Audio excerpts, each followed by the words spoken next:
Bom, vamos abrir as nossas Bíblias em Efésios 6.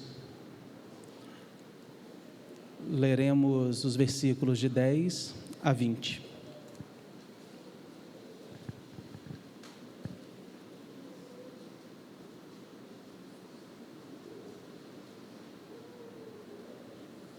Efésios 6, versículos 10 a 20.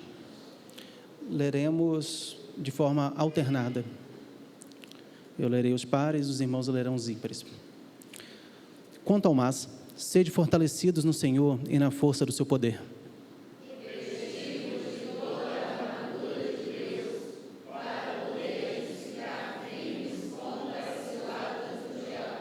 Porque a nossa luta não é contra o sangue e a carne, e sim contra os principados e potestades, contra os dominadores deste mundo tenebroso, contra as forças espirituais do mal, nas regiões celestiais.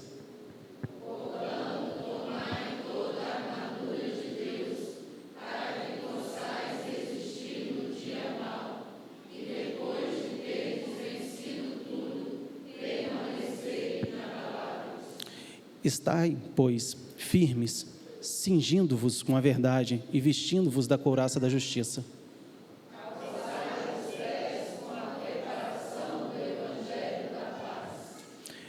Embrasando-se sempre o escuro da fé, com o qual podereis apagar todos os dardos inflamados do maligno.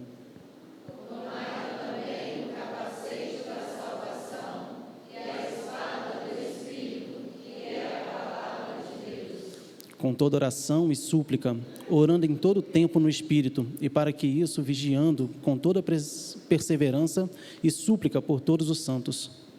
E também por mim, para que me seja dada com a abrir da minha boca a palavra, para com que fazer conhecido o mistério do Evangelho. Pelo qual sou embaixador em cadeias, para que, em Cristo, ou seja, ousado para falar, como me cumpre fazê-lo. Amém. Meus queridos, nós estamos em guerra.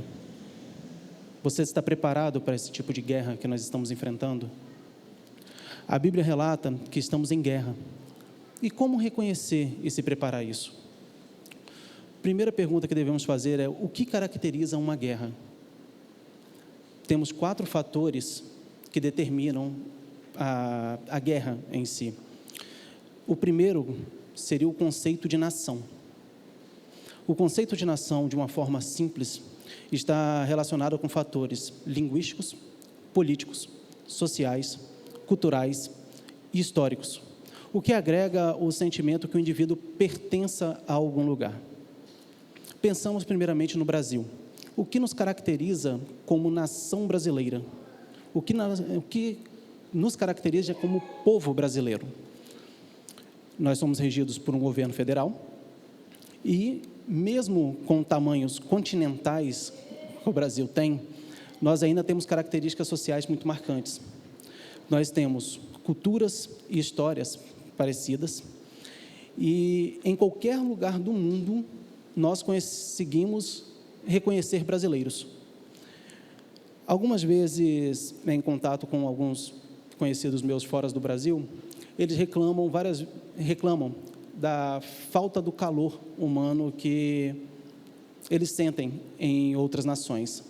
O brasileiro, ele é amigável, nós somos alegres, nós temos uma receptividade muito maior que outros povos, gostamos desse contato físico.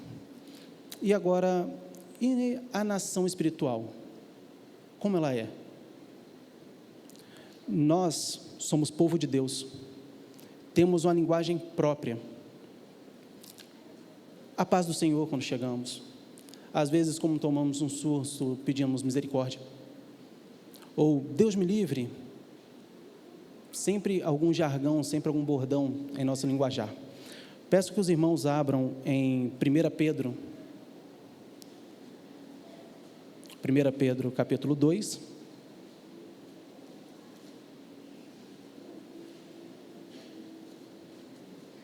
Versículos de 9 a 10.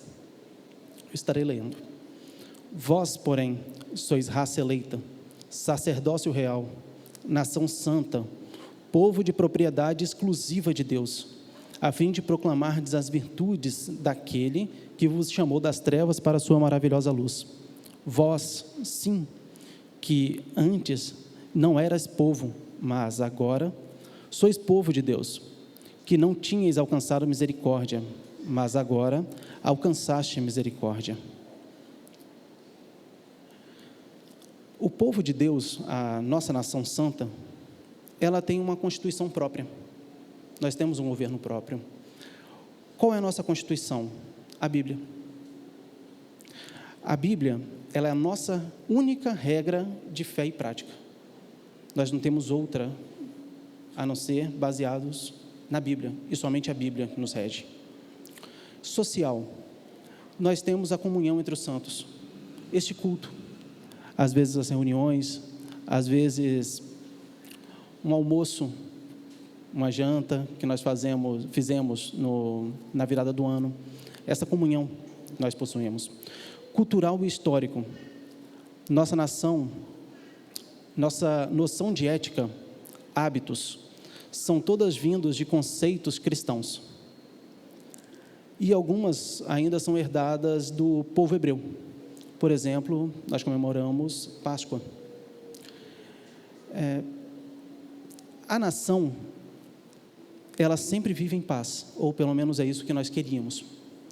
Porém, há muitos períodos de turbulência, o que nos leva ao segundo ponto da característica de uma guerra. A primeira característica da guerra precisa de uma nação.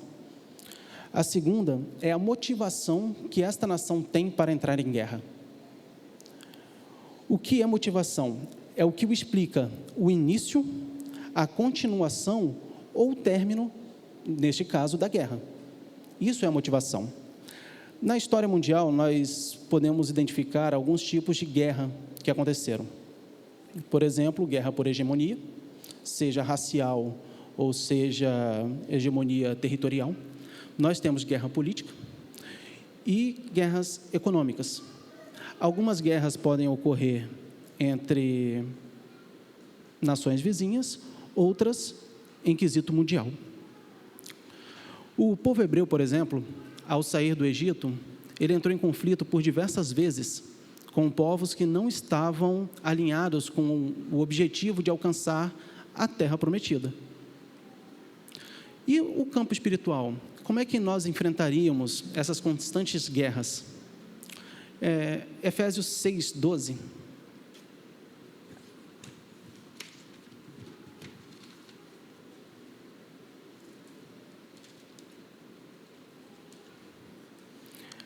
Diz assim: porque a nossa luta não é contra o sangue e a carne, e sim contra os principados e potestades, contra os dominadores deste mundo tenebroso, contra as forças espirituais do mal, nas regiões celestiais. A nossa guerra, ela tem natureza, a nossa guerra é contra a nossa natureza carnal. Essa guerra nossa é constante, mas é uma guerra sua, é uma guerra minha. Esta é a nossa guerra. Porém, uma outra motivação que gera uma guerra no quesito mais amplo, quiçá um quesito mundial, seria a expansão do Evangelho. A nossa igreja esse ano está trabalhando com o seguinte tema: plantando o Evangelho e colhendo vidas transformadas. Essa é a motivação da guerra dessa igreja. Essa é a motivação que nós iremos trabalhar esse ano. Então, lembrando, a primeira característica, a nação. A segunda, essa nação precisa de motivação. E a terceira característica da guerra é que não adianta ter a nação, a motivação, se nós não tivermos o exército. Nós precisamos de um exército para isso. E o exército, isso em meio secular, ele tem uma organização hierárquica, que é regida pelos seus códigos internos, onde tem de general até o soldado. E são dispostas e disciplinadas. Agora, como o exército do Senhor também devemos ter a organização hierárquica bem assumida. Vamos abrir, por favor, em 2 Timóteo 2.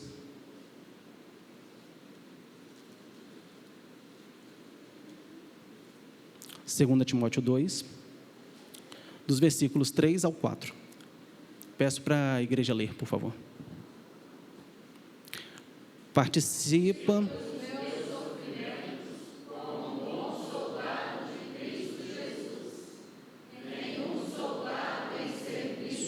sem envolver em negócios dessa vida, porque o seu objetivo é satisfazer aquele que o agradece. Quem é o nosso general? De quem é esse exército? Esse exército é o do nosso Senhor Jesus Cristo. Nós somos soldados. Soldados seguem ordens. Temos que ter, além dessa organização hierárquica bem definida, precisamos ter a disposição. O que é isso? O que seria essa disposição? Obediência e submissão. Se um general ele manda a tropa ir, a tropa deve ir. Se ele manda a tropa recuar, a tropa deve recuar. Soldados obedientes e submissos acreditam na missão dada. Meus queridos, Marcos 16:15 fala da missão que nós temos. Marcos 16:15 fala o seguinte: e disse-lhes: ide por todo o mundo e pregai o evangelho a toda a criatura. Esta é a missão dessa igreja. Além de ter a hierarquia bem definida, uma disciplina rígida, nós precisamos ter uma disposição, nós precisamos ter uma disciplina rígida. A disciplina rígida, em meio secular, é a preparação do soldado. Ele deve preparar fisicamente e mentalmente. Deve ter conhecimento total do seu corpo e total do seu equipamento. E no meio espiritual, nós precisamos ter a disciplina na oração, no estudo da palavra. Precisamos estar aptos ao discipulado. Precisamos discipular. Um soldado disciplinado é aquele que é caracterizado pelo bom manuseio de suas armas. E quais seriam essas nossas armas? O que nós temos em mãos que podemos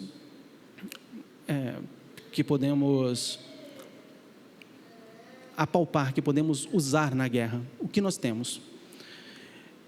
Efésios 6, de 13 a 17, cita quais armas são essas.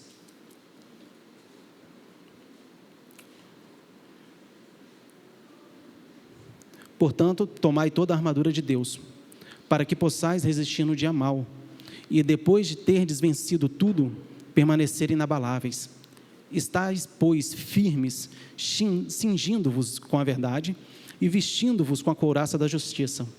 Calçai os pés com a preparação do evangelho da paz, embrasando-se sempre com o escudo da fé, com o qual podereis apagar todos os dardos inflamados do maligno. Tomai também o capacete da salvação e a espada do Espírito, que é a palavra de Deus.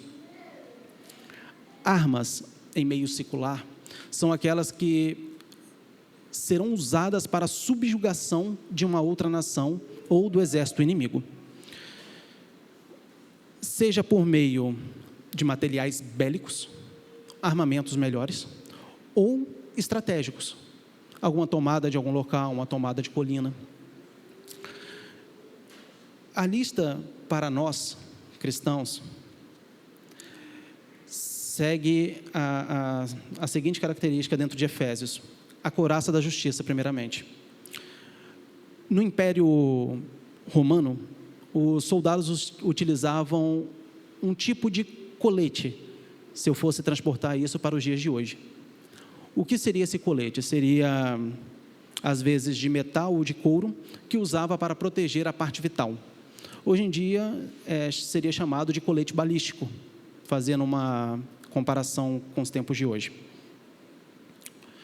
A justiça ela precisa ser vital ao cristão, porque diferenciamos a árvore somente pelos frutos produzidos. Assim, devemos produzir frutos de justiça, sejam julgamentos ou em observâncias das nossas leis, porque nós estamos aqui, mas nós não somos daqui. Nós precisamos obedecer às leis regidas pelos nossos países. Seja em julgamento, do ordenamento jurídico do nosso país, essas leis, ou principalmente, nós precisamos obedecer aos mandamentos de Deus. Nós precisamos obedecer à Bíblia.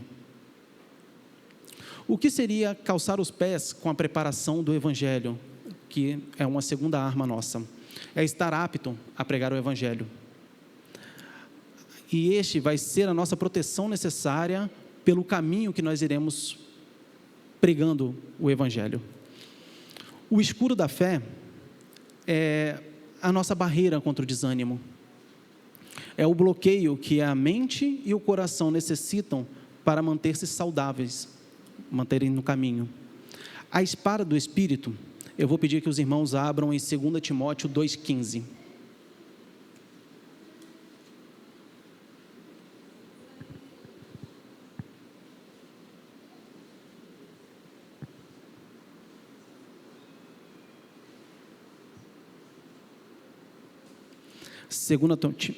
Segunda Timóteo 2,15. Procura apresentar-te a Deus aprovado, como obreiro que não tem do que se envergonhar, que maneja bem a palavra da verdade. Meus queridos, na polícia, cada policial tem a sua própria arma cautelada. O que seria a cautelada? Seria o que ele utiliza a levar para casa, a voltar ao serviço, utiliza a mesma arma. Ele precisa estar sempre pronta. Esta arma dele precisa estar sempre pronta para, em condições de. Isso é um jargão militar que significa, para qualquer problema que você precisar, a sua arma tem que estar preparada para aquela utilização. Se você olhar o policial, ele está sempre com a arma dele coldreada. Ele está sempre com a arma em seu coldre. Precisando, ele irá utilizá-la. Agora, tem momentos que policiais podem passar anos sem utilizar. Agora, se necessário for, ele sabe manejar. Ele vai saber o que fazer. Assim nós precisamos ser com a palavra de Deus. E o mais importante, o capacete da salvação. Dentre os equipamentos de proteções individuais, o capacete é um dos mais importantes, porque além de proteger a área vital, caso protege a cabeça. A cabeça, ela controla o corpo. Por isso que nós temos a ênfase na Bíblia em Jesus, a cabeça da igreja. Essa é a ênfase nossa. O corpo, ele é controlado pela cabeça, onde nós temos ideias, conhecimentos, emoções, certezas e convicções.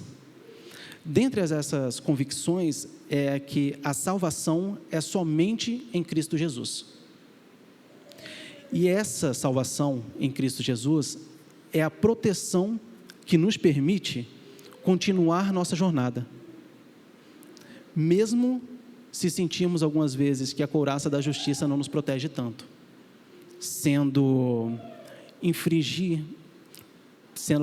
quando precisaremos infringir as leis para propagar o nome do Senhor. Ou se de alguma forma formos injustiçados e presos por isso. Este é o capacete que nos dará a proteção necessária, até que possamos dizer o seguinte, em 2 Timóteo 4, de 7 a 8.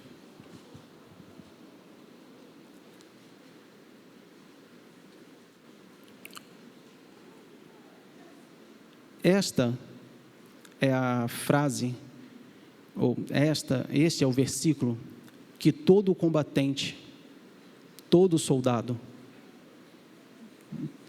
dirá no final: combati o bom combate, completei a carreira, guardei a fé.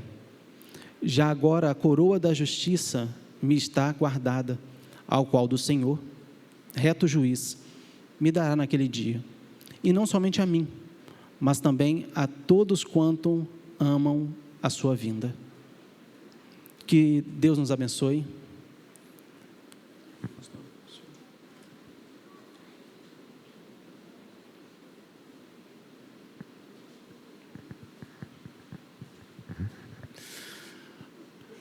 Guarde sempre a sua arma, a Bíblia, no corpo do seu coração para ser usada quando for necessário, sempre.